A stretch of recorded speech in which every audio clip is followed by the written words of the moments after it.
Alrighty, the time has come to talk about the new Mortal Kombat movie, and it's not great. The trailers for this one just got me so hyped, and while I did enjoy watching the film to some extent, there's just no denying that in the end, the script for this movie it isn't very good, and even the visuals weren't as impressive as I was hoping they would be.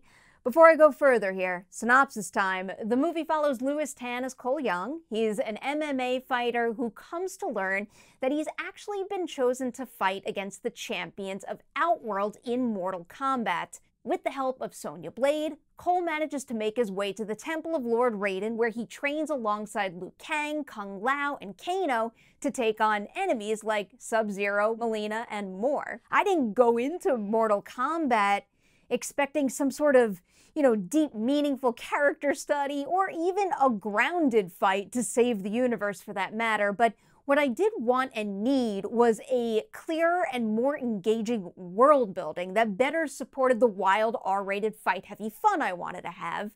The movie does have its moments in that latter respect, but overall the messiness of the script does keep it from having an effective build. It often hurts the energy of the whole thing, and it only manages to spark a surface-level attachment to some of the characters here. In setting up the basic scenario for non-Mortal Kombat fans, the idea of Earthrealm versus Outworld is simple enough, but if you're meant to really believe that they exist, feel the weight of the history between them, it takes more than just stating that information. Jessica McNamee is the one stuck with the exposition dump, and I do think she pulls it off as well as she possibly could have, but there is just no denying that the movie would have better built the anticipation with, I guess, a more dynamic way of conveying that information.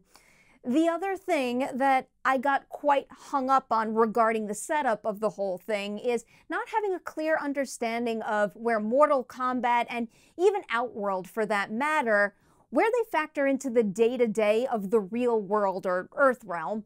Without spoiling anything here, something happens on the early side of the film that does suggest that average humans in Earthrealm know superpowered individuals exist, but then given the fact that Cole doesn't know what the mark means, maybe they don't.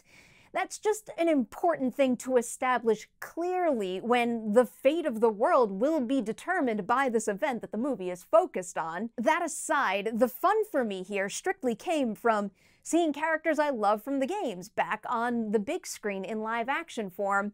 Going through some of the roster here, let's highlight Josh Lawson first because he is the undeniable standout in the comedy department as Kano. His delivery, his timing, and the way he carries himself in the role is just spot on for the character. He brings a lot of much-needed zany energy to the film, especially when he's sharing the screen with Sonya and Cole in particular. Now, McNamee is really good in the role, but Sonya is one of the more serious and layered characters of the bunch here, and I was very, very curious about her position in all of this, and it's something that made me want to see more of it. As for Lewis Tan, to be honest, I did find him a little flat. Nothing hugely problematic, but I do think a more magnetizing lead might have served the film better. And we do see two magnetizing performances in the movie from Ludi Lin and Huang. I could have watched a whole movie just about Liu Kang and Kung Lao.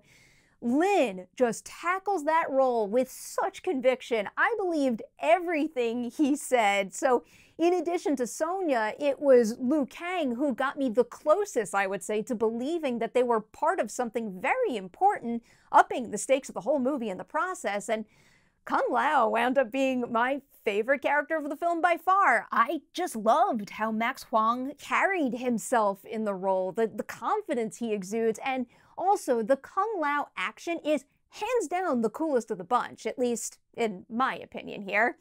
As for the action in general, I'd say it's a bit of a mixed bag here.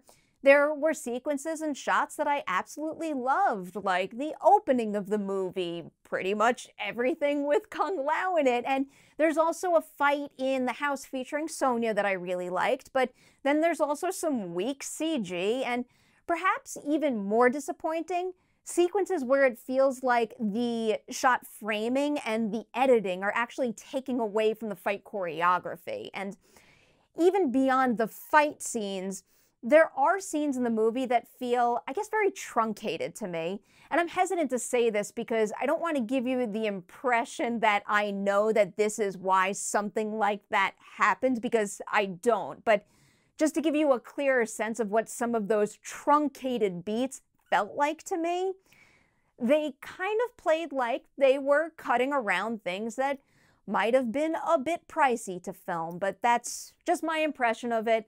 Let's roll into that score now. I am giving Mortal Kombat 2.5 Deweys out of 5 on the Dewey Decimal Movie scale. Full disclosure here, I watched my screener twice. The criticisms that I listed here in this review apply to both viewings, no doubt, but I will say that I was able to sit back, relax, and have way more fun with the movie the second time around, and yeah, perhaps that has something to do with my hopes and anticipation going into my first viewing, but it did feel worth pointing that out. This movie is very rough around the edges and just plain old not very good, but there were some bright spots in it that made me very, very happy to push play again and then made that second viewing a pretty fun experience. I know a lot of you are about to go into your first viewings of Mortal Kombat and not second, but again, it just did feel worth sharing that. So that is it. Those are my thoughts on the new Mortal Kombat movie. If and when you see it, please hit that comment section below. I would really love to know what all of you think about this one as well. Now we've got a very important Patreon shout out to give, because this review is coming your way courtesy of Billy. Billy, thank you so much for supporting the channel, for making this review happen, and just for being an all-around lovely individual. You know I think the world of you. Thank you so much, my friend. And a big thanks to everybody out there for watching this video. Please like and share it before you leave. I'll see you soon with more reviews.